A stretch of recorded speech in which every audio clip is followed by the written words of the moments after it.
Welcome back, my beautiful friends. You're listening to A Moment of Zen right here on 710 WOR, the voice of New York. I'm your host, Zen Sams. Up next in our Business and Buzz segment, we are sadly missing our regular contributor, Kyle Wool, but that's only because Kyle is off making tons and tons of money and tending to keeping that up. Kyle, we miss you. But in lieu of the talented Mr. Wool, we will be featuring Erin Elmore. She is truly the definition of beauty and brains.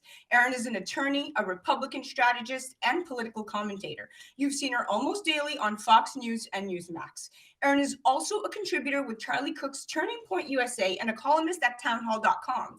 Now, she and I will be discussing the current state of the economy, the astronomical rise in gas prices. Is this a result of Joe Biden's mishandling of the Russia Ukraine war? Or is this really the result of Joe Biden's mission to destroy the fossil fuel industry? We'll also talk about the spike in New York City's crime rate, and is Mayor Eric Adams really addressing the real issues our city is facing?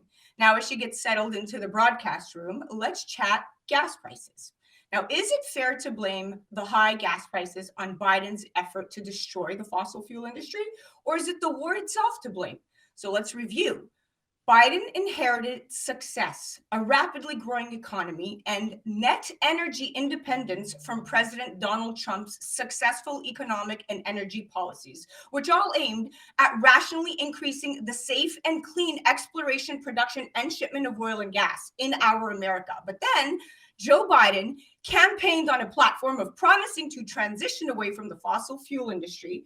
And what he did not know or failed to acknowledge is that the industry provides 2.5 million good, high paying American jobs, supports 11.3 million other American jobs, and is about 8% of the American economy.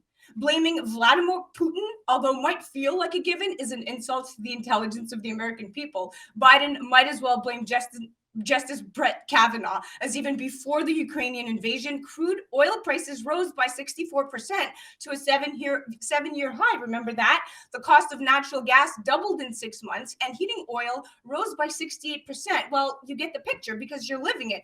But don't take my opinion. Here to break it all down is the very talented Erin Elmore. Welcome to the show, Erin. What a pleasure to have you on. Thank you so much for having me. This is going to be fun. This is going to be fun. Okay, let's dive right in. So, Erin, last year, Biden started to do what he could to destroy the American fossil fuel industry, right? He killed the Keystone XL pipeline, which was actually earlier authorized by an overwhelming bipartisan vote in both the Senate and in the House. And that action outraged Canada, which is our closest ally. And if it had been completed, it would now be supplying about 830,000 barrels of oil a day from Canada to our refineries, over 4 times what Russia supplied us. What do you say to this?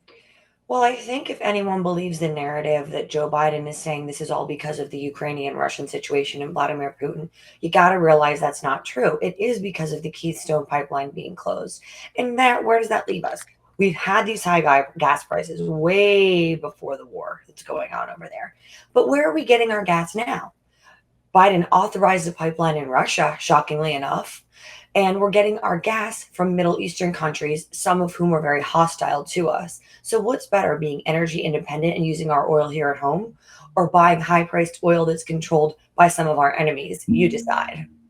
Exactly. Look, Biden blocking Alaska drilling, right, despite the wishes of the indigenous people, and attempting to dissuade banks from lending to drillers and canceling pipelines and threatening regulatory actions that would make their activities even more difficult is absolute insanity. Do you think he would invest? Do you think you would invest billions long term in that type of environment when you pump trillions into an overheated economy and the Fed is doing the same? So you don't have to be a genius to know demand will rise and inflation will come roaring back, right? It's now at a 40-year high of about 7.9%. So Well, the problem we're having with inflation is that we're printing money like wildfire and just giving the American people money. And that's how you devalue your currency, increase inflation, and really fall into a place where your currency is worthless. Socialism soon follows. This is what you see. It's almost a pattern in places like Venezuela and in Cuba. This is just exactly what they do. It's like getting you on a welfare system. And when the government keeps saying we're going to give this much money and stop giving away money and spending money that you don't have. We have to be fiscally responsible, or else we're going to destroy our economy and, by the way, our credibility. Oh, well, yeah, without a doubt. I mean, that's going down the drain. Look, let's go back to 2018, right? When President Trump embargoed Iranian oil, the markets barely moved, Erin. Why, might you ask? Well, Trump carefully and very prudently arranged for our then allies, the Saudis and the United Arab Emirates, to increase their production and made sure before he did it that our allies would be supplied, and they were. Biden did none of the above before he cut off Russia, and we thought he was a foreign policy genius. Well, we know that's not true. Even his own good friend and fellow office mate, Barack Obama, said, never underestimate Joe's ability to bleep things up. And I think we're seeing that firsthand right now. Everything he touches really seems to fall apart and turn to very serious peril for the American people and beyond. Yeah, I couldn't agree more. Well, at this point right now, we're going to leave him to the sidelines. Enough of Biden talk. I want to cover New York City stuff. So let's move on to rising crime rates in my beloved city. Now, during 2001, New York's murder rate shot up by over 47%, and it's only getting worse, right? That was the biggest one-year increase the city has ever seen by far. The closest it ever got before was in 1968. Now, today, okay, in all fairness, the worst dislocations of the pandemic have subsided. And you'd think you'd see a glimmer of this improvement in the murder numbers, but nope. As of mid-October, Aaron, 382 New Yorkers and visitors were killed this year. So for perspective, for the entire 7 years between 2013 and 2019, we never reached 382 murders for the full year, never mind just 9.5 months. Do you believe that New York City's murder surge is in the polls and not the pandemic? This has nothing to do with the pandemic. And by the way, unfortunately, as much as I love New York, this is not a New York specific problem. This is happening in large cities across the country. And you know why? Defund the police. 3 words. And also, George Soros, the Hungarian billionaire, has helped with the election process to get all of these soft on crime district attorneys placed in office. So if you have district attorneys that aren't prosecuting crime and criminals, and these criminals remain on the street to commit more crimes, you see what happens there. It's a very simple causal relationship. Moreover, when you have city budgets that are defunding the police, you don't have as many police to protect the citizens. This is a very specific and easy formula, and anyone that tries to blame it on the pandemic has been gaslit. I couldn't agree more. And that word gaslight, we see it over and over again. And that will bring me to AOC. Clearly, her entire thesis, right, that the pandemic drove people to crime because they needed food was bunk. There is no example, not one, of a formerly law-abiding person becoming a violent killer because of a pandemic-induced desperation situation. That's not to say functional people weren't desperate. They just didn't turn to murder to ease their desperation, right? So AOC's, thesis out the door. Well, nothing she says is really grounded in reality or truth. She's a sensationalist and she's honestly a very bad liar. I have never met someone that's voted for her. Like, I want to meet one of these people. I want to see them. I want to look at them. I want to smell them. I want to touch them.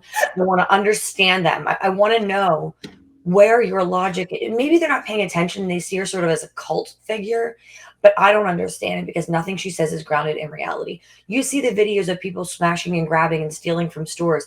They're not stealing, they're stealing razors and things like that because they can resell them on the black market. This isn't about desperation. It's about financial opportunity, because in several cities like San Francisco and New York, they've decriminalized if you steal under $1,000. So sometimes these people who are on the streets and addicted to drugs, because now drugs are not illegal, it's a vicious circle. They take the drugs, they need more money to buy more drugs, they go steal $1,000 worth of things, they have their money, and it's a vicious cycle in these liberal cities. And I'm telling you, it's got to change. And I think now people are waking up to the realities of the problems and the crime that this is causing.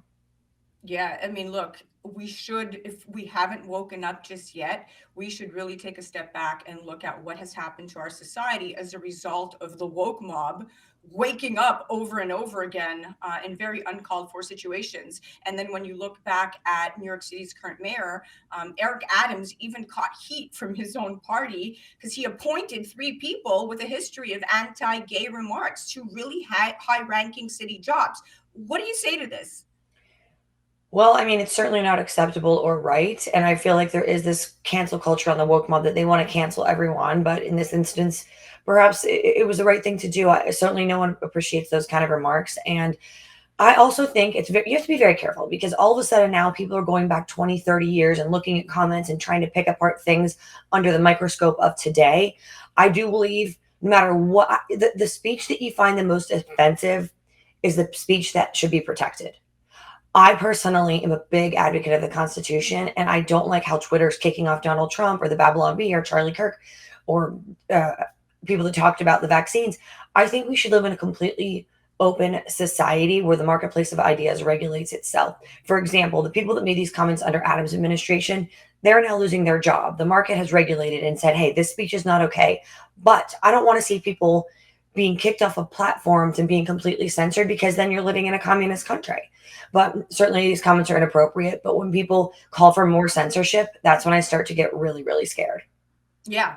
I mean, if you put it in that perspective, if you call for more censorship, it's almost like this need to disrupt technocracy on the other side, right? The bigger the giants get, the weaker the people get. So there is that need not only to disrupt technocracy on one end, but even from censorship for people to truly be very careful and not push it too far, because like you said, you're rolling it back to a different ideal.